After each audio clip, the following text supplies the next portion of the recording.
रसूल अल्लाह ने फरमाया, इस्लाम की बुनियाद 5 चीज़ों पर कायम की गई है। अव्वल गवाही देना कि अल्लाह के सिवा कोई माबूद नहीं और बेशक हज़रत मोहम्मद अल्लाह के सच्चे रसूल हैं, और नमाज कायम करना और ज़िक्र अदा करना और हज करना और रमज़ान के रोज़े रखना। अब ने फरमाया, मुसलमान वो है जिसकी ज़ुबान और हाथ से मुसलमान बच्चे रही, और मुहाजिर वो है जो उन कामों को छोड़ दे जिनसे अल्लाह ने मना फरमाया। अबू अब्दुल्ला इमाम बुखारी ने फरमाया और अबू मुआविया ने कि हमको हदीस बयान की दाऊद बिन इब्बी हिंद ने, उन्होंने रवायत की आमिर शुबी से।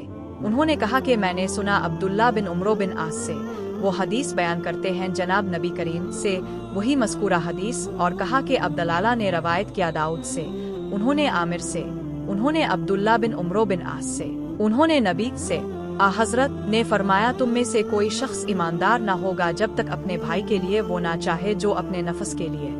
अब ने फरमाया कि ईमान की 60 से कुछ ऊपर शाखें हैं, और हक शर्म भी ईमान की एक शाख है। लोगों ने पूछा, आ रसूल अल्लाह, कौन सा इस्लाम अफजल है? तो नबी ने फरमाया, वो जिसके मानने वाले मुसलमानों की जुबान और हाथ से सारे मुसलमान सलामती में रहे। एक दिन एक आदमी ने हज़रत से पूछा कि कौन सा इस्लाम बेहतर है?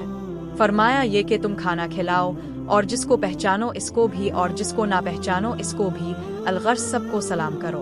बेशक रसूल करीम ने फरमाया, कसम है इस जात की जिसके हाथ में मेरी जान है, तुम में से कोई भी ईमानदार ना होगा जब तक मैं इसके वालिद और औलाद से भी ज्यादा इसका महबूब ना बन जाओ। हज़रत ने फरमाया, तुम में से कोई शख्स ईमानदार ना होगा जब तक इसके वालिद और इसकी औलाद और तमाम लोगों से ज्यादा इसके दिल में मेरी मोहब्बत ना हो जाए। वो नबी करीम से अपने फरमाया, 3 खसलतें ऐसी हैं कि जिसमें ये पैदा हो जाएं, इसने ईमान की मिठास को पा लिया।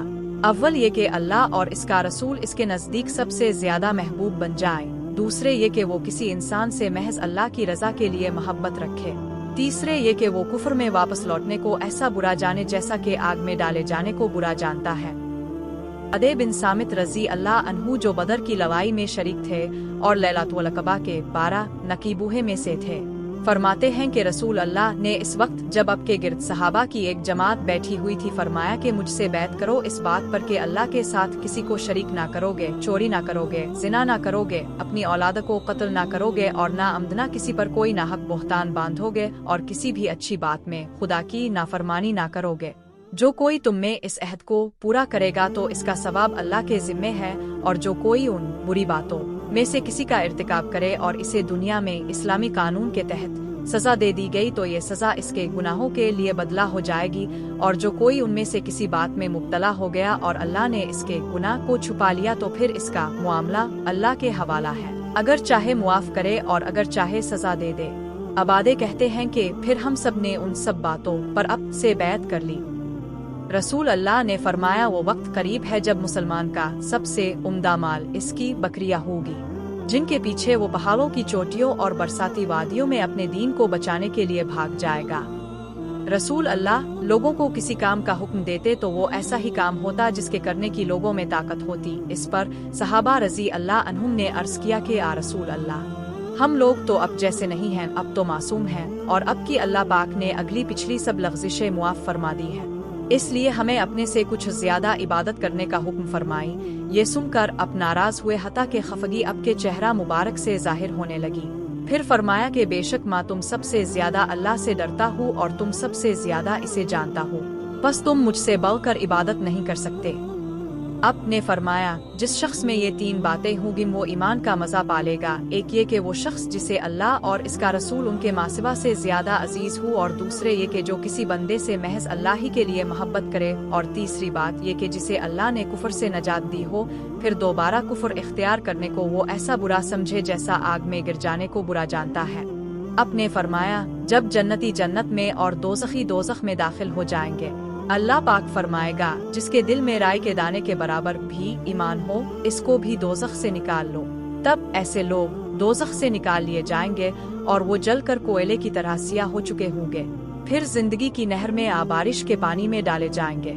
यहाँ रावी को शक हो गया है कि ऊपर के रावी ने कौन सा लफ्ज इस्तेमाल किया। इस वक्त वो दाने की तरह उग आएंगे जिस तरह नदी के किनारे दाने उगाते हैं। क्या तुमने नहीं देखा कि दाना जर्दी माइल पेच दर पेच निकलता है? वोइब ने कहा कि हमसे उम्रों ने हक की बजाय हा और खरदिलमन ईमान की बजाय खरदिलमन खैर का लफ्ज बयान किया। रसूल अल्लाह ने फरमाया कि मैं एक वक्त सो रहा था, मैंने ख्वाब में देखा कि लोग मेरे सामने पेश किए जा रहे हैं और वो करते पहने हुए हैं। किसी का कुर्ता सीने तक है और किसी का इससे नीचा है। फिर मेरे सामने उमर बिन अल-खिताब लाए गए। उनके बदन पर जो कुर्ता था इसे वो घसीट रहे थे, यानी उनका कुर्ता जमीन तक नीचा था। सहाबा रजी अल्लाह अन्हु ने पूछा कि आ रसूल अल्लाह, इसकी क्या ताबीर है? आपने फरमाया कि इससे दीन मुराद है। एक दफा रसूल करीम एक अंसारी शख्स के पास से गुजरे इस हाल में कि वो अपने एक भाई से कह रहे थे कि तुम इतनी शर्म क्यों करते हो। अपने इस अंसारी से फरमाया कि इसको इसके हाल पर रहने दो, क्योंकि हक भी ईमान ही का एक हिस्सा है। रसूल अल्लाह ने फरमाया, मुझे अल्लाह की तरफ से हुक्म दिया गया है कि लोगों से जंग करूं इस वक्त तक कि वो इस बात का इकरार कर ले कि अल्लाह के सिवा कोई माबूद नहीं है और ये कि मोहम्मद अल्लाह के सच्चे रसूल हैं, और नमाज अदा करने लगे और ज़िकू दे। वक्त वो ये करने लगेंगे तो मुझसे अपने जान और माल को महफूज कर लेंगे सिवाय इस्लाम के हक के। रहा उनके दिल का हाल तो उनका हिसाब अल्लाह के जिम्मे है।